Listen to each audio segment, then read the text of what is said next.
bless you, brethren, for making time to listen to Voice of God sermons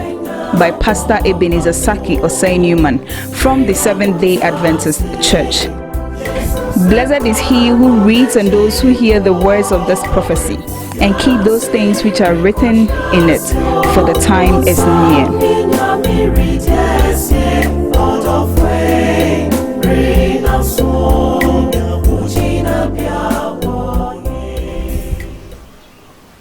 Day ahwefo ene atiefo wura nyankopon yewrade Yesu Kristo no enhyiraw se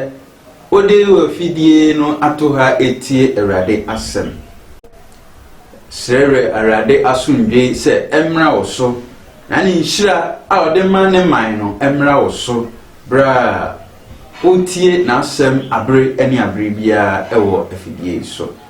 siutia se na yamompae Adom hi Yesu Kristo umada wase eneda nsu adom arakwa yenya akwanya se yebeti wasem bio fa ya adwen yakoma ni ade nyina no come and be with us, open understanding and give us your word once again. In Jesus name have we prayed, amen. Odofo eneda nsu erade ewo asem ede emayen na ene asem a erade wo mayen no atudi say Jacob's way. Jacob akwan on his way back. Jacob's ways on his way back. Abribia no e was say kai say gidifo say ye wo ye chire bi ekọ esansa asasi so enye yetena bia na ye befia asasi so akọ ye janchen osuru fie, and we have to always think of going back. Jacob abrabomu no onyankopon asem anodenam na emra oye eniamo ho eniama eje ninua eso panyin no ode ayem hyehye eni ehu ade dwane efie odwane ne namu mirika bra wanhye da mo aboa ne hu bia se okọ bare kwan so no na eje nyankopon Abraham nyankopon Isaac nyankopon ehia no ne ne kasai no ne nya apam na bia wo nya apam no otudin se better, the house of God. O share ade bo se rade ne ko de ne ba obeye na bo ade bi ese na fata e de amano ampa nkakra okokodu ni uncle Laban enchen na no kodu ni uncle Laban chen no one no kotnai efie bebre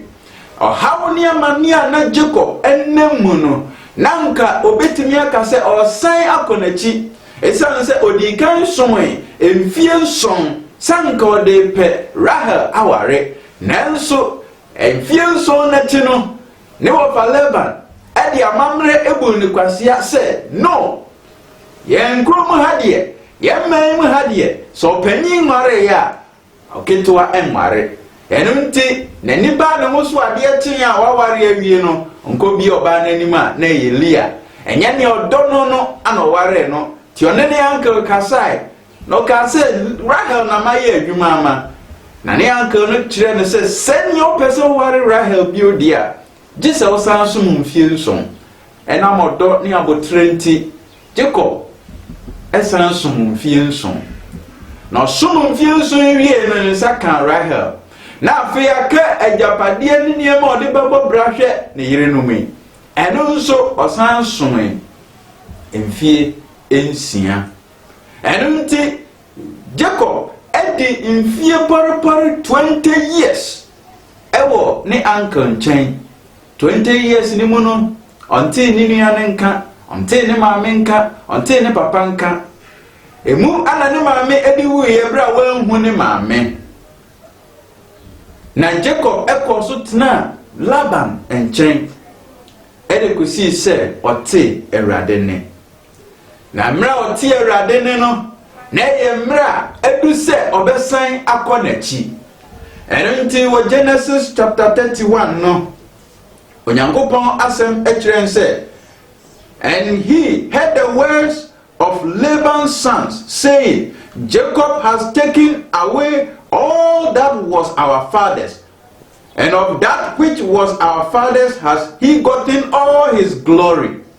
Afei Jacob ɛne Laban asetena mu no ne mammerima a na wɔwɔ no ɛhyɛ aseɛ nwinwi ɛka sɛ Jacob afa ne yɛyɛ papa deɛ nyinaa ne yɛyɛ deɛ nyinaa akɔdi Jacob nsɛm ɛneonyam a wɔnyɛ nyinaa no ɛfiri yɛn papa nkyɛn. And Jacob beheld the countenance of Laban, verse 2 no, and behold, it was not towards him as before. Senya na Laban n'anim kyerɛ Jacob no, senya na ɔkyerɛ ɔdɔ ɛma no, senya na ɔhoahoa no afei saa tebea na ɔne ne wom ayɔnkofa no na asesa na enibre abam na yawdie abamu na ɛno ana afei ekenya Jacob sɛ biaya meduro ni mpempenso a medu ɛwɔ ma me uncle Laban efie mintimi ntena ha bio esan sɛ enibre ɛyɛ abamu ɛno nti ne twa sɛ Jacob ɛhyɛ aseɛ ɛfa ne ho adwen ne twa sɛ ɔhyɛ aseɛ ɛfa ne ho adwen esan sɛnia ne mam Laban mamerima ɛka no anhwe ya onya asundwe entena fie hɔ da biara da ɔntena ɔmanim da biara da esan sɛ na wɔ ka no te sɛnia waba bɛfa ɔmo papa agyapadeɛ nyinaa afa nanso na nte saa na Laban ɛwɔ ne deɛ ɔne ne ma wɔ ne deɛ anyan ne nantwie ne amoa ɔhwe wɔn so nyinaa no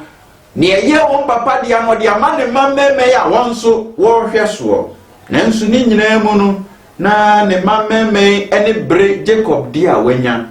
saa nso anana Laban ankasa nso ɛne bere Jacob nhyira a wanya ɛwɔ n'adwuma yim ɛno nti na otiriti no very bad ɔne ne kɔ nhyehyɛ bia bosom nsia bia ɔsesa na katua sɛne atwerɛ no ɛde ma yɛn no na ɛnam saa yi no so ɛma Jacob mu sɛ no ɛwɔ sɛ mesan m'akyi ekofie ɛwɔ sɛ mesan ekofie esan sɛ nneɛma ɛkɔ so ne nsɛm a metete wɔ masom ɛwɔ me nuanom mɛmɛn ɛho no ɛnyɛ nsɛm a ɛma anigyeɛ ɛyɛ nsɛm a ɛyi ani ɛyɛ nsɛm a ɛma nipa ɛbu ehuru ɛno nti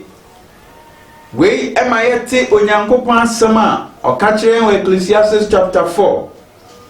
the verse number 4 no ɛsɛ again I considered all travails and every right work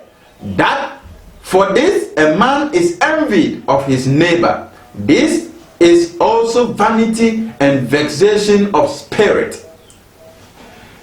Solomon ɛhwɛɛ no hu sɛ oh onipa ade papa bi obɛyɛ ne n'adwuma din bi obɛyɛ no ayɛ nhyira no na n'adwuma ayɛ nkɔsoɔ no ɛde anibrɛ efi ne nuanom na mfɛfo atwa ne ho ahyia ne mantam ɛba ɛnɛ obi ɛyɛ adwumaden no yɛyi a na nipa nyinaa ni brɛ no na yɛka ne ho asɛmmɔne ɛnsa ɛnɛteɛ ɛwɔ yɛ wiase mu ɛno nti ɛma ahonyadeɛ a yɛpere ne yɛpɛ nyinaa bɛyɛ awuwudeɛ san sɛ wabrɛ mogya ni ɛnyɛ nyinaa akyi no na ɔyɔnko ɛni brɛ wo ɔwɔ bi nanso wo deɛ a wabrɛ nya no n'ani brɛ wo ɛni brɛ ɛba Laban ɛma ne mu ne mammarima ne mu atia Jacob a wɔhyɛ aseɛ ɛdwendwen ne ho adwemmɔne ka ne ho nsɛmmɔne ɛde yi nahi wɔkama ne te sɛ wo nea wo nyinaa ɛyɛ papa dea wɔhyɛ da ɛyɛ sɛnea ɛbɛhyɛ n'abufuo atetee no. Proverbs chapter 27 verse 4. I say wrath is cruel and anger is outrageous, but who is able to stand before envy? Ebufuo eye timodinfo ebufuo so anu aden de nanso enibre de onipa ben ade betumi agina anim so obi ani brewa ehu oni obi ani esan wa ehu enti Awurade Nyankopɔn nkuro nkuto ni ebambofo asetena mu bra nipa ka yen wahia yen modern bo kakra ye bo bi nti wani bre ye wo pay yen se ye wo pay yen mguase yo keka yen ho nsem no se ye ni Nyankopon a obone ma ho ban a ene na yatamfo ebedie ahurusi ewo yen so Laban ankasa de wan fi nanum anka senya Jacob enya ne na hodie dia wanya no ne ma wawo nyina na ni bre ne mom na nim ne countenance no ekire countenance no ekire eni bre ayebone a edadi ewo yen enim ene yen abrabomu senya ye niema no edadi ewo mu na saa ade na Awurade ekire yen se ewo se yetwe yen ho efiri ho. Proverbs chapter 23 the verse number 6. Or see, eat thou not the bread of him that has an evil eye, neither desire thou his dainty meat. Onipa owo eni bre anyone men found san kana de men found san kana duane men ni na duane na hyehyɛ de afefe nyina no men found san kan san se eni bre eye bone a ewo ye mu epie fi aniwa mu sani ye hwa ade no sani ye bu hu anichie na afa ye kasa ho ededi se eni bre ewo ye mu saa na pie wo Laban ene ne mamu editia Jacob enunti ekoba saa no Onyankopon a onimade nyina no ofre Jacob na okasa kire no na okakire Jacob say onsane enko nachi. Until the Lord said unto Jacob, return and I will be with thee. Emre asom say gidifo yesiesie ho se yebeko fie ewiase ama yeni age yenya japade yenya niema bebre ye hoto yen eni say you live comfortably because it is time for us to return home. It just say yesiesie ho se yebeko fie san say emre no asom. God is waiting for us to respond to the call to return. Si ebetie na kwankyere ye befa na kwankyere so yesiesie ho se ye kofie ye ko surufie asase so nye yetenabia e o se eboabo e ho ne jewiase mu ne manyina wudie nyina ne ye kofie sanse ye Nyankopon no twen. God is waiting for us. God is waiting for us. Ewiase eni sutifo na tunani esi yanso emra so se agidifo yebesiesie ho na yakofie esanse Onyankopon kasa kire ne ma yare ohaw ni amanie wiasis kasa be ye basa yinyina eye kokogbo Awurade de ma yense emra so se yekofie ni yetenene ni yekofie. And until Onyankopon eka kire Jacob say, for I have seen all that Laban does unto thee, and herein I have an eye to that. Note, God is saying whatever is happening to us in this world, He sees it. His eye is upon it. Na niwa ehu na ohwe nia ekoso eto yen ewo wiase enyina. Minyame ame no wakọ apam no minyamia wagbasu abamimu na wabeye Kristo ni no nia wonamu nyina no mani etia na mehuni a wonamu nyina enti emraso and found say why comfortable with living in this world and found near japadi a why it is time to go home. Odofo emraso si ekofie na esan se Jacob oni nebusua ene wo Laban enchenti no emra oti Onyankopon ne esa no ofre ne yerenom eba ne nchen bra na owo afuo mu ehwe ni nwan no ofre ne yerenom ba ne nchen no de Onyankopon ne a wakasa ede a kire no eto anim na ɔka ne Nyankopɔn aka kyerɛ wɔn enyina ɛwɔ ɛdaeɛ mu. Sɛ ne yerenom Leah ɛne Rahel ɛnyɛ ma ɔmoyɛ ɔyere pa anka ɔmfa ne koma ɛne ne werɛ ɛnhyɛ wɔn mu. San sɛ Bible ne ka kyerɛ yɛn Proverbs chapter 31 verse 11 say, the heart of a husband does safely trust in her, so that he shall have no need of spoil. Ɔyere pa no deɛ ne kunu akoma ɛda no so na ɔde ne werɛ ɛhyɛ ne mu agye ne di. Egyidi a ne Jacob wɔ ne yere no mu nti ana ɛhintasɛm a ɛte sɛ ne adwene a ɛte sɛ no ɔfrɛ wɔn ɛne wɔn susu ho. Ɛsiane sɛ na ɔdɔ ɛwɔ wɔn ntam, ɛntiaseɛ nso ɛwɔ wɔn ntam.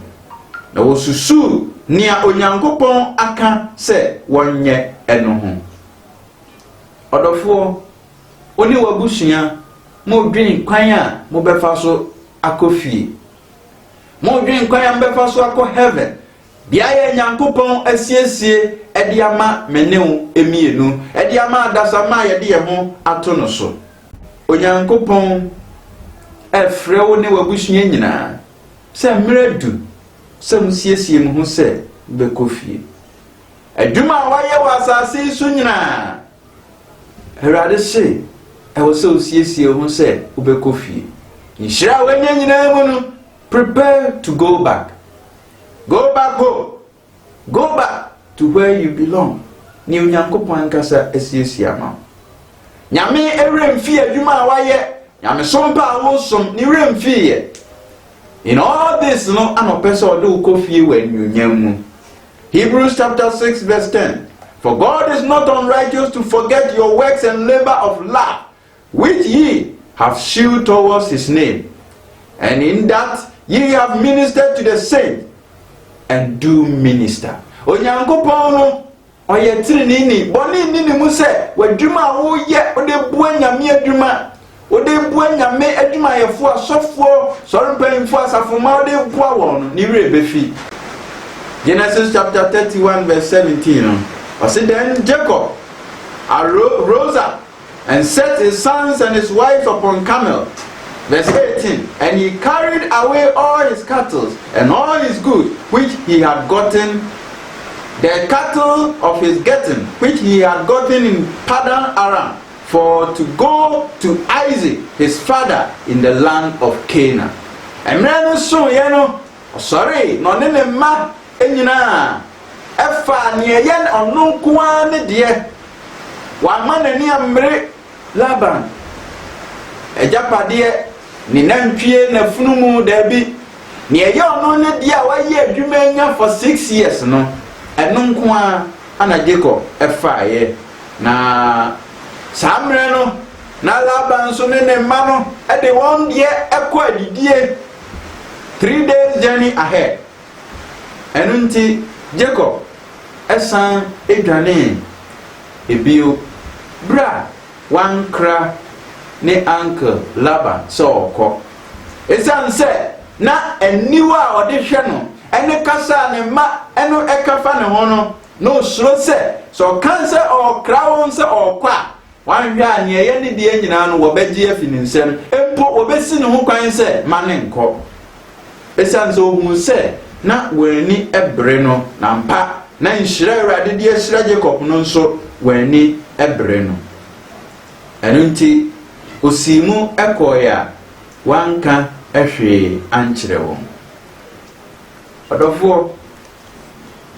Jacob esikwan so okọ back so unso ubesikwan so na wakọ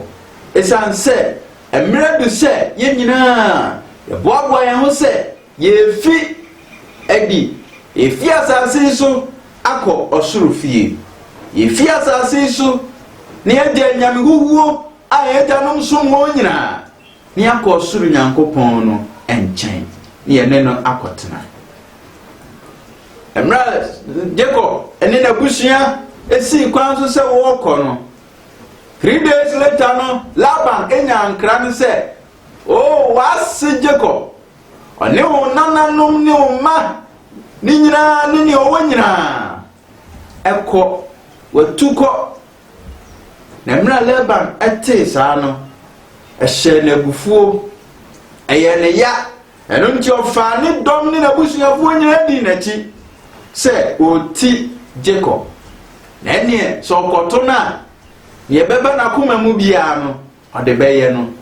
esan se osusu se wafa ne ma ne nananom se obi a wakokun akodi nkunim no afa ejapade na ode ekọ wankra amama ne bia na ye ne ya enunti Laban eti Jacob no di na chisa odi na chisa for 12 days no okoto no emre okoto Jacob no na ne buafu yie na koyete se Pharaoh ni doma wo chesi Israel fo akope won asɛ won ewo opokoko no eja enunti na ehu kese enso ato Jacob so no hunia onye enti eme obetu Jacob no eni jesem ne se anadu ansa no obeba betu Jacob no oh Abraham nyankopon no Isaac nyankopon no odane hu adi ekire Laban no kasa kire no se ema onka semboni bi ana papa bi nkire Jacob no ne no enya asundwe ewe ma yeti Awurade asem ode man wo Job 33 verse 15 and 16 ne say in a dream in a vision of the night when deep sleep falleth upon men in slumberings upon the bed then he opens the ears of men and selleth their instruction emra nipa da na juda suomu no anu nyankopon ebie yaso na kasa ekire na ka nensam ne nhyehye ene kire sa pepepe anu nyankopon ye Laban anadua oda sori akoto Jacob na ni ope no ode aye no ana owura Awurade nyankopon no ene ne kasa ye na o share no emra ne ahyede wanyini pe mfini musa mane nko emo matechire ne nsa ne nanu se mane nko ye ne boni bi esanse ne ba no oye ne dehia ono ana wa hye no se onko se ye de ye homa ye nyankopon a oboye ho ban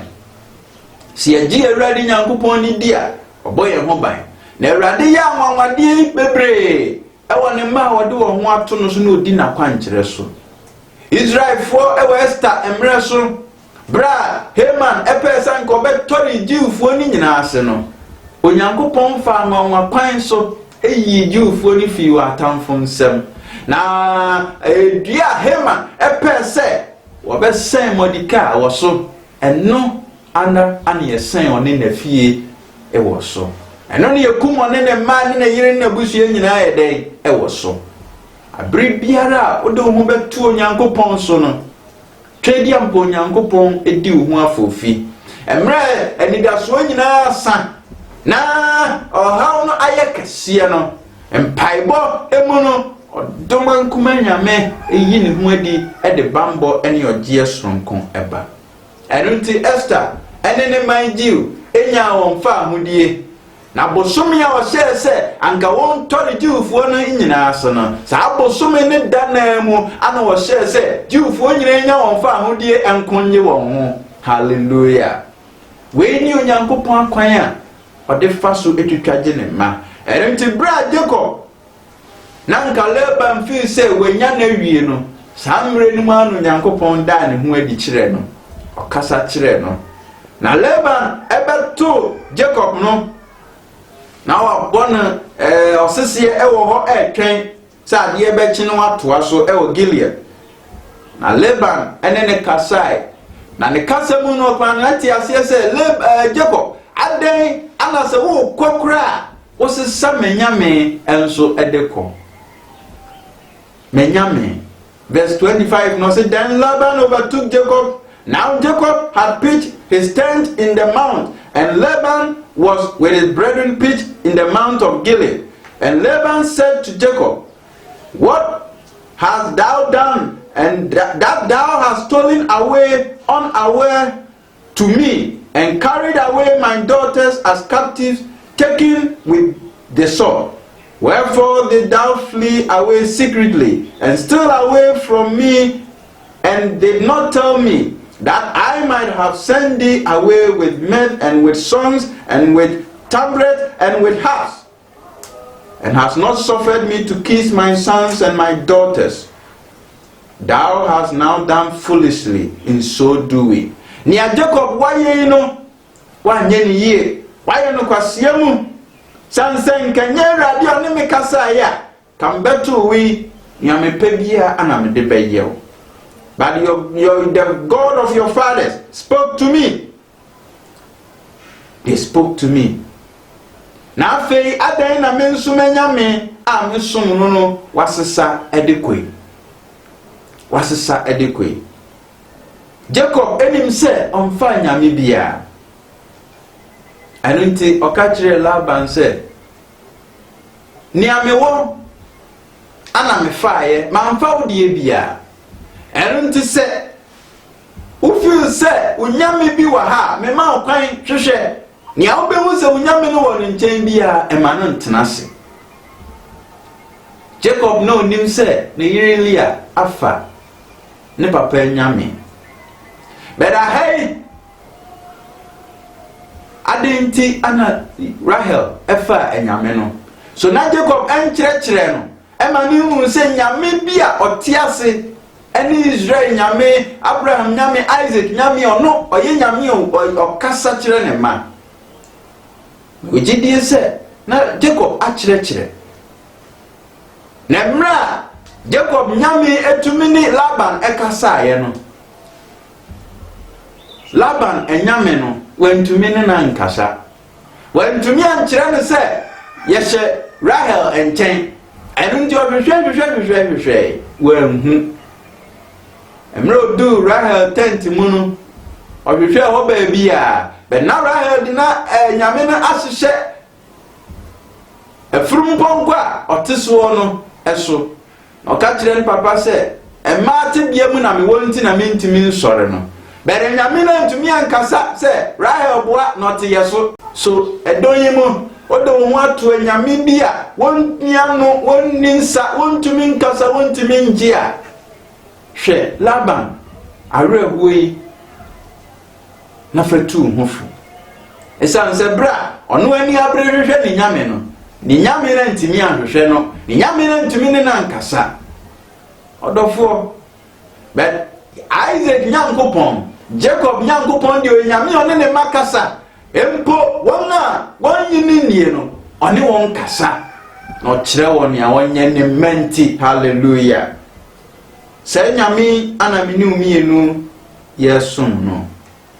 Enu ti amra Laban hwehwe ya wanhu no. Ema Jacob enso eka na koma so ade e de kire no. Ene watena ni awde ye minyina mu no manka hwe. Na afi adan ana wugusu di machi epem seye ene animguase. Odofo enedei ora Yesu efreyen se emra so se ye kofie na ye kofie no yemfa ye honto na kwankyere so ye de mayen fa nya me foforo bi enka ye ho te se ni Rahel efa ye no yemfa ono nguto ni yemfa ne nante no de ye bedu fie asomdwe mu ahye ne din kronkron no anionyam. Odi yebedu fie asomdwe mu ahye ne din kronkron no anionyam. Ewiase rekowiase so yatena wiase manyamu anigye ama adoye nkon a emra so se yebekɔ fie esansa fei wiase no tai nyame ma wiase no ebetu nani esi nyame ma so na ye nya asomdwe sania ye pani bio ya hunya adie nyina no emfa ni die mre yen sansa hanye ye fie yɛnyɛ ɔdɔ a ehia no san sɛ ne ɔdɔ yɛn no wɔ soro ɔtwɛn yɛn sɛ me no mienu yɛbɛba ne nkyɛn ɛno nti Laban ɛne Jacob ehyiae na wɔka wɔn ho ntam ɛfa apam na oyi aboɔ edisi biae hɔ na wɔka wɔn ho ntam sɛ mo bia ntwa saa biae yi saa monument a ebi esi yɛ ɛnkɔ sɛ ɔkɔyɛ ne yɔnko bɔne ɛno nti bere a wɔdi ntitimu yi ɔsrɛ sɛ Onyankopɔn hwɛ wɔn ntam bere a wɔdi ntitimu yi. Genesis chapter 31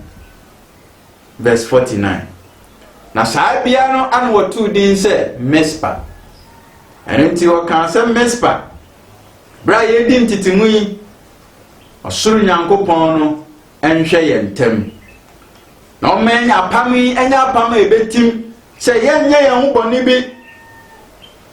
yɛnka yɛn ho nsɛm bɔne bi. Ɔdɔfoɔ ɛwɔ sɛ mmerɛ bi du a oni nipa bi di ntitimu na wotimi kɔ Onyankopɔn nkyɛn. ɛwɔ sɛ mmerɛ bi du a abrabom a otwe ho firi nipa bi ho na wotimi kɔ ɔsoro Nyankopɔn nkyɛn. Ebi ɔnde wayɛ n'adwen sɛ ɔnhwehwɛ nyame a ɔbɔ ɔsoro ne asase wɔnya ne nyame a ɔde ne ho ato so te sɛ ne Laban anya no. Sɛ nipa no mmerɛ bi du wɔ abrabom a ɛwɔ sɛ ɔtwe ho firi ne ho na watimi akɔ soro, watimi akɔ fie na ɔne Onyankopɔn akɔdi ahyia mu. ɛno nti Laban ɛne Jacob edi ntitimu na Jacob ɛne n'abusua ɛtoa wɔn akwantuo ɛso, akwantuo a wɔde ɛkɔ efie. Ɔdɔfoɔ Jacob afei wabɛn fie na brabɔ mu nyinaa no akɔyɛ sɛ ehu nkoa na ɔde nam, ɔde hu ana firi ne papa fie esan sɛ odwane ne nua panyi Esau bɔne a wadi no. Saa nso na ɔde hu ana firi ne wɔfa Laban efie esan sɛ na mpɛmpɛnso a wadi wɔ abrabɔ mu no ne wɔfa ne mma ne mmarima nyinaa ɛne bere no na akɔyɛ ade a ɛtete no ne ehunahuna no. ɛno nti ɔde hu ana firi Laban nso fie wankra sɛnea wɔdwane afi ne papa Isaac fie wankra no. Afei akakra no wadu ne papa fie, ne papa krom Canaan asase so. Afei ehu asan abɛhyɛ ne ma. Esan sɛ onim dwane odwane ne nua pani Esau no ne nhyira ɔgyeeɛ no senso abrabɔ akosi sɛn. Na sɛ Esau te ne nka sɛ wɔba na wabedu a dɛn na ɔde bɛyɛ no. ɛno nti na afei ehu abɛhyɛ ne ma. ɛno nti Jacob emra osi so sɛ ɔkɔ ofiti Laban nkyɛn no, Bible say wɔ Genesis chapter 32 the verse number 1 no, and Jacob went on his way and the angels of God met him, and when Jacob saw them he said, this is God of hosts, and he called the name of the place Mahanaim. Jacob esi so sɛ ɔkɔ no nyame abɔfoɔ ehyia no na ohun wɔn no bia ohyia wɔn ɔtoo hɔ din. Na saa bia no ofiwa a ɔkɔ no ɔsoma asomafoɔ di n'anim sɛ wɔnkɔ na wɔnkɔbɔ ne nua Esau amaneɛ sɛ na koa Jacob ɛba. Na wakɔtena ne wɔfa nkyɛn Laban nkyɛn abɛsisi saa mmere na wanya nantwie afurumpɔnkɔ nwan ɛne mmoa ahodoɔ bebree sɛ ne gyapadeɛ wanya nkoa ne mfena na wei anode ba ede abepata no ede abeda nase esanse no no nani so de ohunu se waye eso boni na eso obu afu no enti asomafo no ekoye no enkra wade ba ye ne se wunia eso ede mema ahanan ana eba be hia wo asemu yi ba ye de na afi Jacob wa bohun kura mema ahanan a wode kokon ana minia eso de ba be hia me ene ye den na meye Erade Nyankopon na osemenko enti Jacob echiche ne nko anum ekuo emienu ma ba ko di kan na ba ko to aso susu se sanka okọ no ohia eso na ekuo di kan no otore wase kunkum won a on aka no betimi adwane na ono nso ahwe ba di obedwane ene na busua afa enti anajo no Oma ne nkrofo no edi nanim kan Jacob akwan a ode faso osimu hia eso a won kan kire ne se wei na nakoa Jacob ede bre no ede ba pizi no eti onsom na onye na sundwe mu saa na nkoa ne mienu ni nye ko mienu nyina o ka kire won se wonye afi ade sa no ache o ma ne yire ne ma no enso edi nanim kan etwa nsuo no se obekọ na eka ono nko a edumre bi wa abrabom na to ne eden a etwa se eka wo nko a oni Onyankopon na oni Onyankopon di atentam enti Jacob ewa suo na ja ho no anajo no oni Nyankopon edi atentam nyamebofo ba ne nchen na ne preso no ka se shirame ansa na wako emre bidu wa abrabom a unhia hwe so nyame nhira ajapade ani a unyade a wonyina so ni mfaso so nyame nhira enka ho a enti abribia hwe so nyame nhira ebeka ho enti obofo nyame enene Jacob epreso na de ya chen Jacob egusu kure nyame mu ogusu kuro bofo emu nene ham esra nchenshira bofo no ebisa ne se udi enesen no ka se midi edi Jacob na bofo no eka se efiti na reko yam fro Jacob you ebe fro Israel esanse woni nyame ene nipa aham na wadi nkunim hallelujah ewo se anadumu ni nyina wutumi ene Onyankopon di atentam utimi ni Onyankopon aham na hawo ni amane bi esi wanim no o ento asa de ebeche no na waye nkunim difo ento asa han bepie no na wanya mu aye ewe Awurade mu odofo Onyankopon ewo ho ma ne ma na bribiara ye betentam ewo mpaibom ni asu afre no ono otie yen ono oje yen so no ono osane ebehwe yen so ye ni Awurade betentam wo ya hohiam a obeje yen so we need to keep praying send Awurade ka kire yen Luke chapter 18 verse 1 says onipa so bompa ye da omre ho. And that is what will sustain us in this world where we have a lot of enemies. Bra nipa bebre ni bre bra tamfo to ye ho ahia no empaibo nkuto ane wo se meni omienu abribia ye de ye ho hye se ne ye behu Awurade ani onyam na Awurade tumi ebetena ye so